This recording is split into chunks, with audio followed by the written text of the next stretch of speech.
नमस्कार दोस्तों, कैसे हैं आप सब। आज हम बात करेंगे करवा चौथ के बारे में।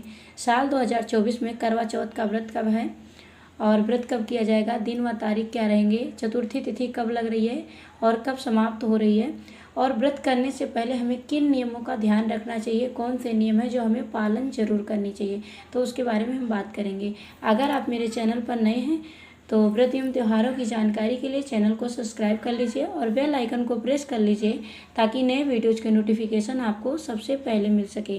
तो चलिए हम बात करते हैं करवा चौथ के बारे में। देखिए जो करवा चौथ व्रत होता है, यह कुछ चीज़ों का विशेष ध्यान रखना होता है इसमें। यह व्रत जो है यह शंकर जी और माता पार्वती जी की प्रमुखता माना गया है और इनका विधि विधान से भी पूजन करते हैं और करवा माता का करते हैं, लेकिन शिव जी का भी पूजन इसमें करना चाहिए, माता पार्वती सहित पूरे परिवार की करनी चाहिए। सबसे पहले हम लोग जान लेते हैं साल 2024 में करवा चौथ का व्रत कब है।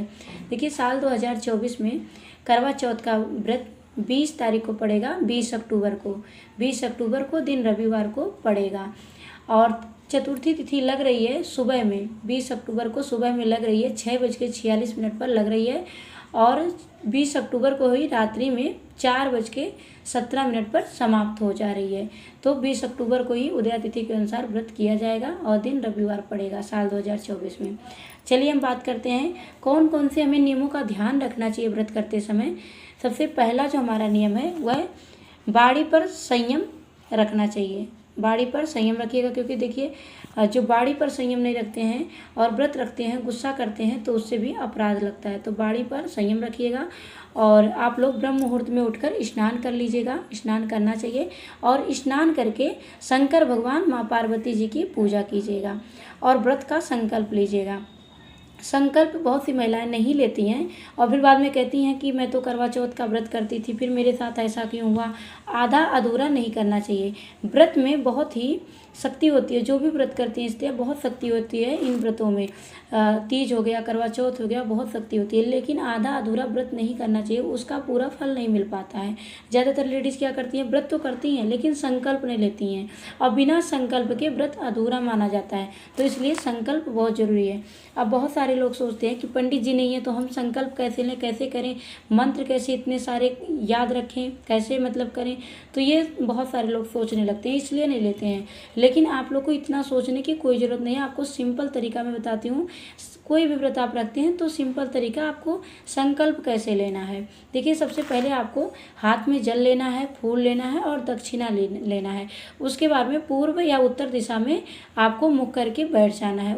और मुख करके बैठने के बाद में आपको बोलना है, मेरा नाम यह है, मेरा गोत्र यह है, मैं आज करवा चौथ का व्रत कर रही हूँ और अपने पति की लंबी आयु के लिए या फिर उनके कोई रोग है, दोष है, उसके निजात के लिए। वैसे हर महिला ये पति की लंबी आयु के लिए, सुख संपन्नता के लिए ही करती है।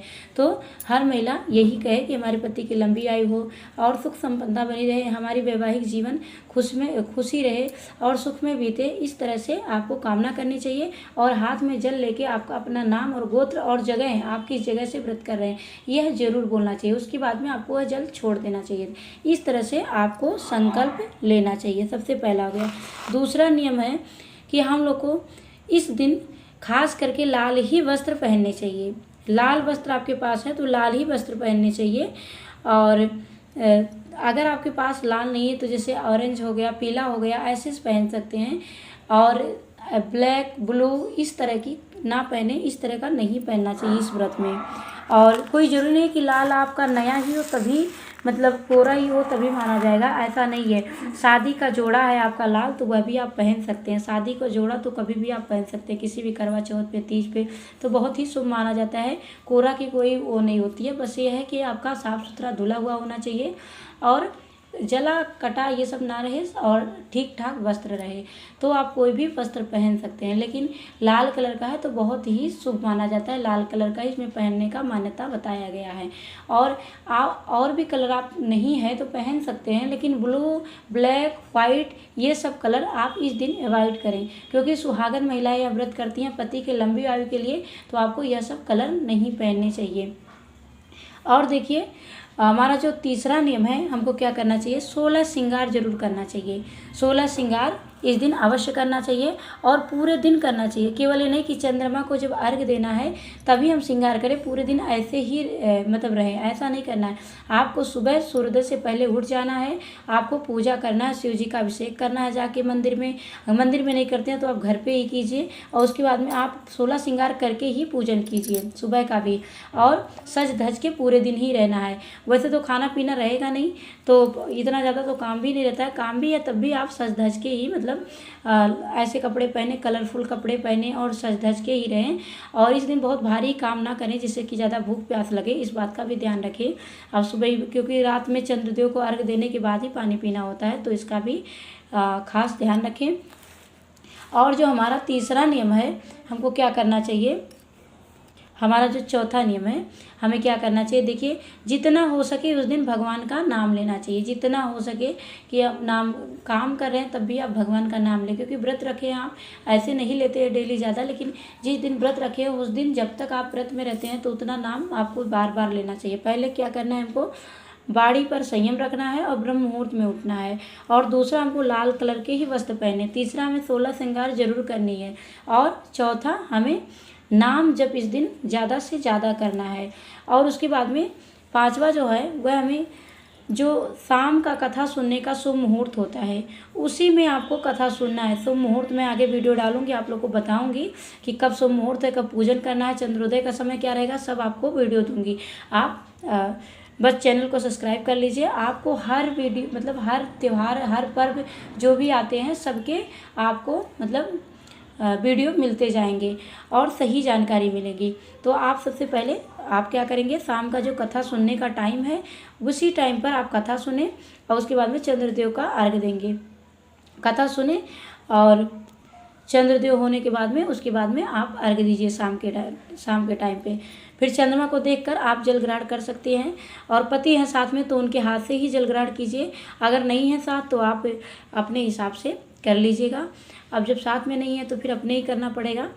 और बहुत लोगों के मन में रहता है कि क्या हम शादी से पहले इस व्रत को कर सकते हैं, तो इस व्रत को कर सकती हैं, लेकिन ऐसा भाव होना चाहिए कि हमको अच्छा वर मिले, इस भाव से केवल रख सकती हैं, अन्यथा कोई भाव से नहीं रख सकती हैं।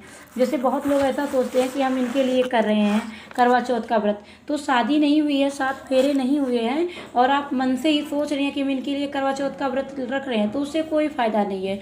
वो कोई फ़ायदा नहीं, उससे कोई ना तो कोई फल मिलेगा ना तो कुछ होगा इससे। हाँ, अगर आपके मन में ऐसा भाव है कि हमको अच्छे वर की प्राप्ति हो तो आप इस भाव से रख सकती हैं, लेकिन किसी के लिए बिना शादी के या बिना 7 फेरे के आप व्रत रख रही हैं तो उसका कोई महत्व नहीं है। पति को भी इस दिन पत्नी को गिफ्ट देना चाहिए, और गिफ्ट में क्या देना चाहिए यह भी जान लीजिए। 16 श्रृंगार में से कुछ भी आप दे सकते हैं, कुछ भी आप दे सकते हैं अपने सामर्थ्य के हिसाब से। इस दिन आप कुछ नहीं दे सकते हैं तब भी आप गुलाब का फूल जरूर दें, यह बहुत ही शुभ माना जाता है।